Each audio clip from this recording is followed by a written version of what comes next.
शिवलिंग का महत्व। भारतीय महाद्वीप में प्राचीन काल से शिवलिंग बहुतायत के साथ उपलब्ध है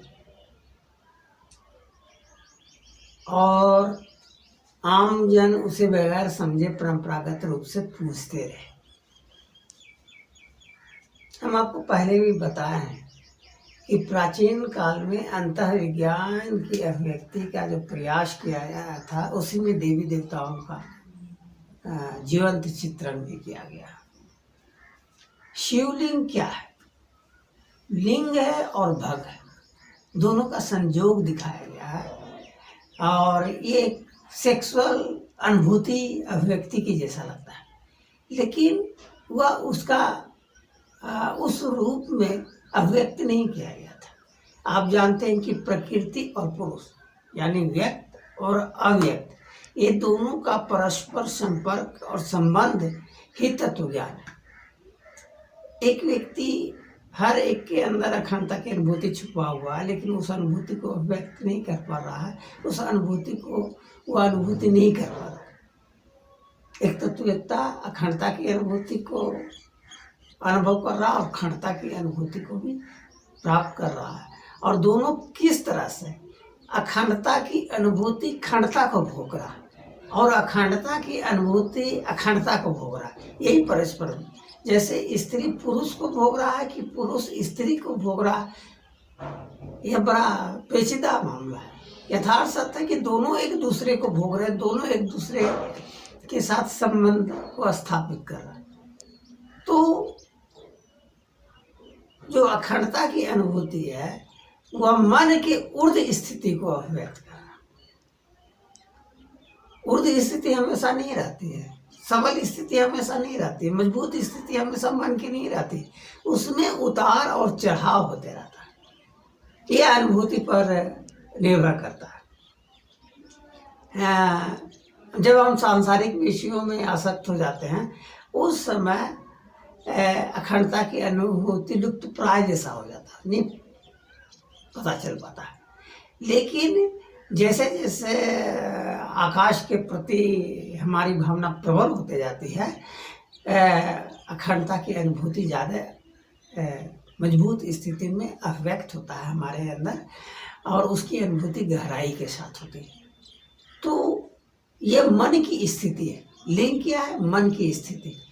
और आकाश तो निष्क्रिय है, मन सक्रिय है, उसका तल में उतार और चढ़ाव होता है, लेकिन आकाश में उतार और चढ़ाव नहीं होता। आकाश हमेशा वही बना हुआ रहता है, निष्क्रिय अवस्था। और मन के द्वारा हम आकाश को भोगते हैं, मन की प्रबलता के साथ हम आकाश को भोगते हैं। तो शिवलिंग में जो भग है वो आकाश का प्रतीक है और लिंग जो है वह मन का प्रतीक है। एक बात और है कि वस्तु से अनुभूति की उतार चढ़ाव होता है, गहराई की अनुभूति होती है। तो शिवलिंग देखते हैं तो प्रकृति और पुरुष का जो संबंध होता है उसमें एक दूसरे के प्रति जो आसक्ति की भावना आती है, संपर्क, एक दूसरे के साथ संबंध बनाने में, वही भावना एक साधक आकाश और मन का करता है, दोनों की कल्पना करता है और शून्य को भोगता है मन के माध्यम से। तो प्राचीन काल में इसी विषय की ओर इंगित करने के लिए शिवलिंग का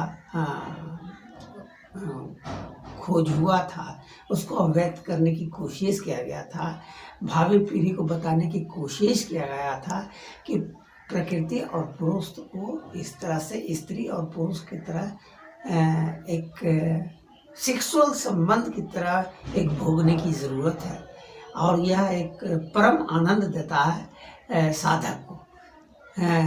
विविध विषयों से हटा करके वह जो परम आनंद है वह तत्व ज्ञान में स्थिरता का बहुत बड़ा आधार बनता है, क्योंकि अखंडता की अनुभूति में स्थिरता तो तब होगी जब वह आनंद देगा।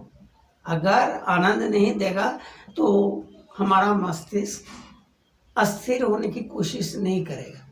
तो इसलिए ईश्वर को कहा गया कि परम आनंददायक चीज़ ईश्वर को दुख के माध्यम से भी प्राप्त किया जा सकता है, लेकिन मानवीय प्रवृत्ति है कि हम दुख से भागते हैं और दुख में हम पड़े हुए नहीं रहना चाहते हैं, हम आनंद में पड़े हुए रहना चाहते हैं।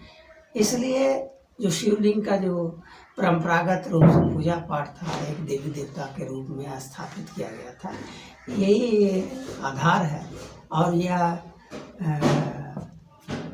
उच्चतम स्थिति को बताता है, अंतः विज्ञान के उच्चतम स्थिति को, कि मन के द्वारा आकाश को भोगना है। यही शिवलिंग का महत्व है, यही शिवलिंग की पूजा करने की परंपरा रही है, यही शिवलिंग के निर्माण का आधार बनता है, अंतः विज्ञान की उच्चतम अभिव्यक्ति।